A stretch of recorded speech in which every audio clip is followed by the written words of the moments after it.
أعوذ بالله من الشيطان الرجيم. بسم الله الرحمن الرحيم. الحمد لله رب العالمين والحمد لله المنعم وهو على كل شيء قدير، والصلاة والسلام على محمد وأهل بيته الطيبين الطاهرين المعصومين، واللعنة الدائمة على أعدائهم أجمعين. أما بعد، الرحمن الرحيم.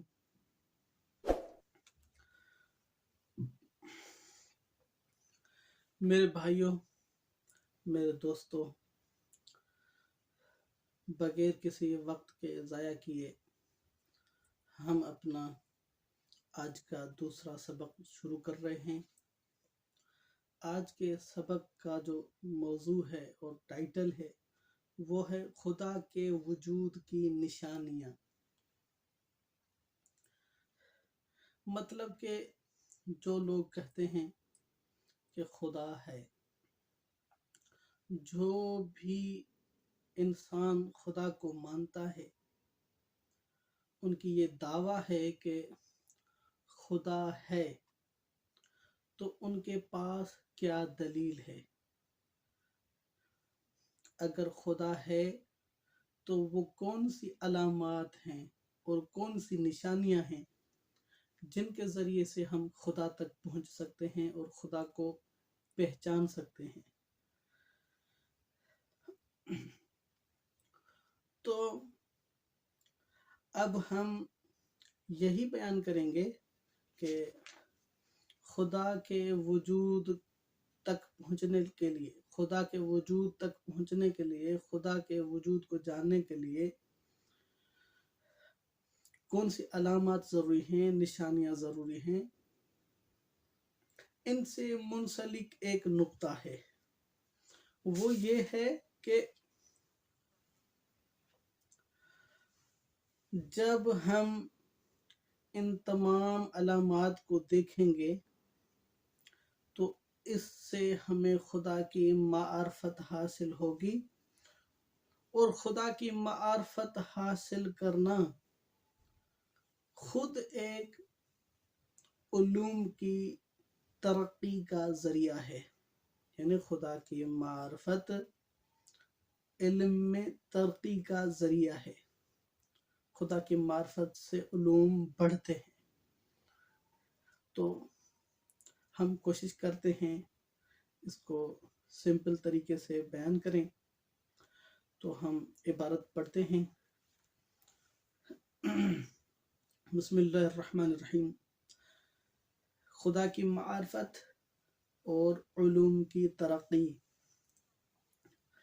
فرض کیجئے کہ آپ کا ایک دوست آپ کو ایک کتاب کا تحفہ دیتا ہے اور کہتا ہے کہ یہ کتاب بہت دلچسپ ہے، اس کا مصنف ایک نامور دانشور اور محقق ہے، اس نے برسوں کی تحقیق کے بعد یہ کتاب لکھی ہے۔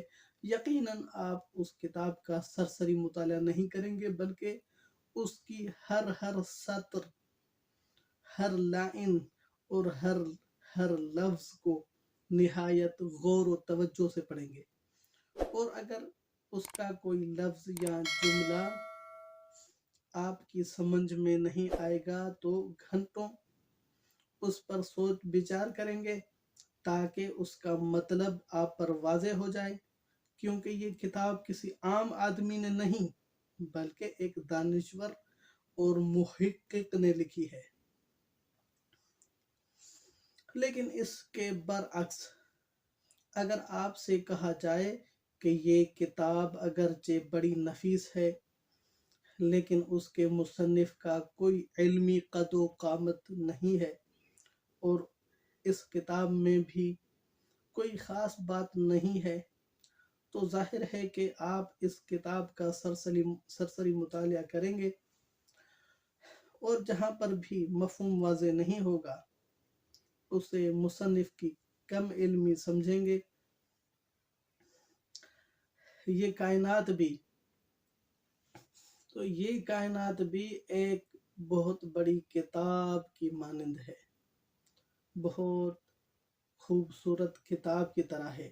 اس کائنات کا ہر ذرہ کسی عظیم کتاب کے ایک لفظ یا جملے کی حیثیت رکھتا ہے۔ اس کا ذرہ ذرہ ہمیں غور و فکر کی دعوت دیتا ہے۔ ایک با ایمان انسان خدا پرستی کے نور کے سہارے تخلیق کے سربستہ رازوں کو سمجھنے کی جستجو کرتا ہے۔ یہی سائنس اور انسانی علوم کی ترقی کا راز بھی ہے، کیونکہ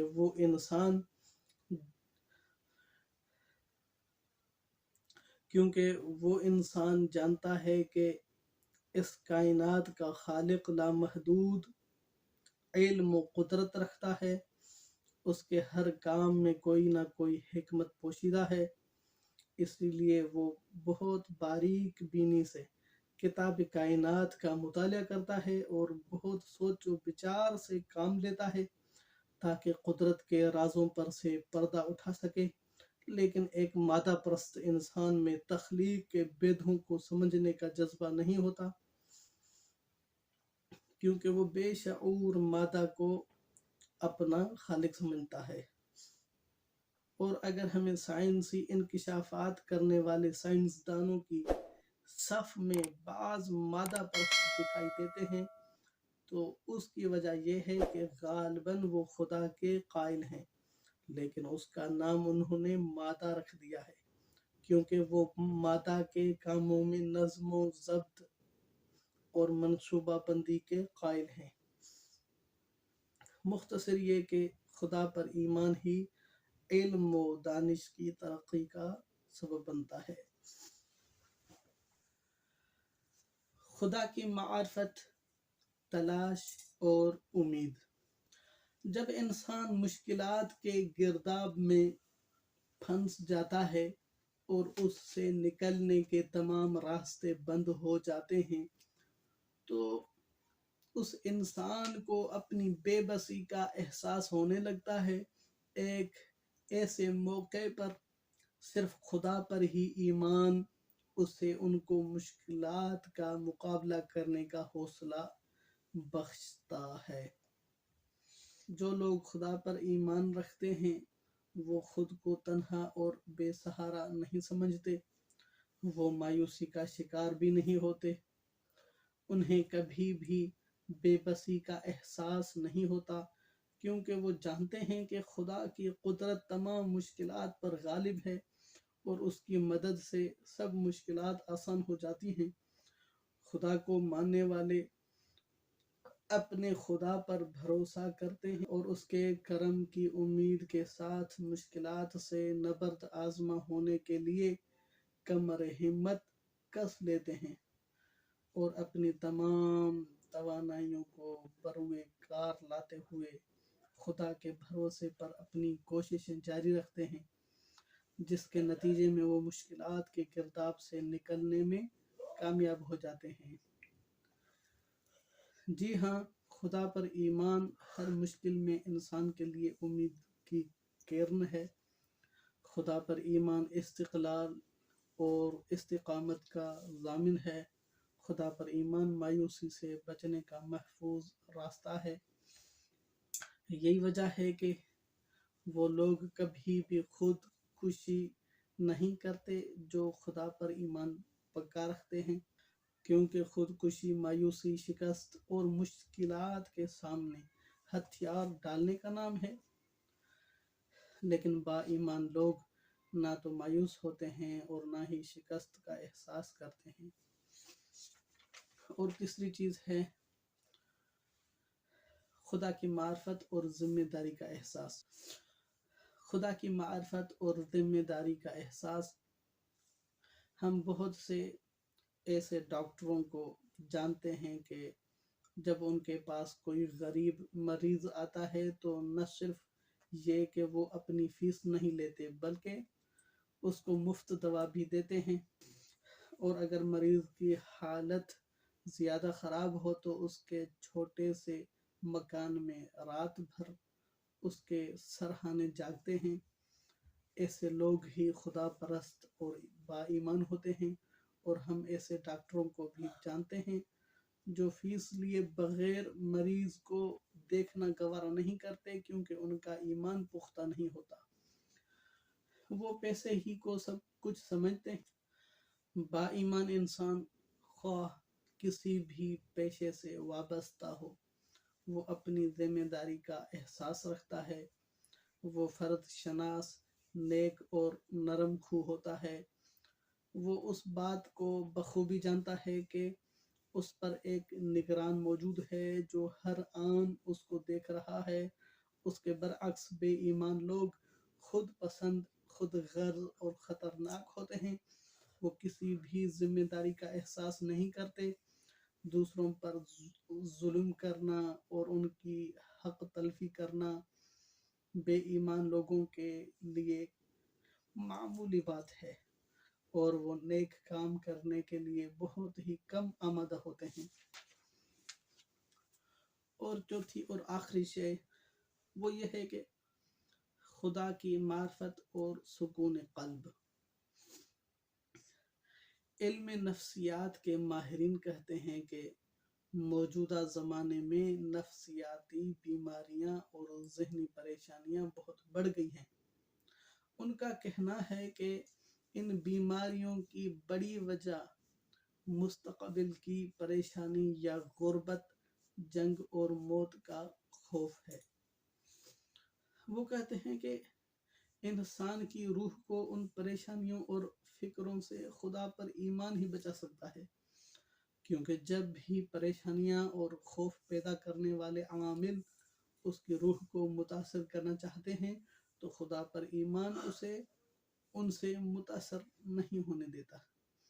وہ مہربان خدا جو بن مانگے روزی دیتا ہے، وہ اپنے بندوں کے حالات سے خوب آگاہ ہے، اور جب اس کے بندے اس کے سامنے دستے سوال دراز کرتے ہیں تو وہ ان کو خالی ہاتھ نہیں لوٹاتا بلکہ ان کی جھولی بھر دیتا ہے۔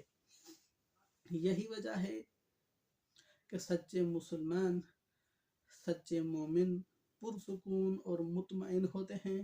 انہیں کوئی ذہنی پریشانی نہیں ہوتی، ان کا ہر کام خدا کے لیے ہوتا ہے۔ اگر کبھی انہیں کوئی نقصان پہنچ بھی جاتا ہے تو وہ اس کی تلافی کے لیے خدا کی پناہ تلاش کرتے ہیں، یہاں تک کہ میدان جنگ میں بھی ان کے ہونٹوں پر مسکراہٹ بکھری رہتی ہے۔ قرآن مجید میں ارشاد ہوتا ہے، الذین آمنوا ولم یلبسوا ایمانہم بظلم اولئک لہم الامن وہم مہتدون۔ وہ لوگ جو ایمان لائے اور انہوں نے اپنے ایمان کو ظلم سے آلودہ نہیں کیا، سکون اور امن انہی کے لیے ہے اور وہی ہدایت یافتہ لوگ ہیں۔ تو ہم دعا کرتے ہیں کہ اللہ تبارک و تعالی ہمیں حق سچ سمجھنے اور اس پر عمل کرنے کی زیادہ توفیق دے۔ اللہ حافظ۔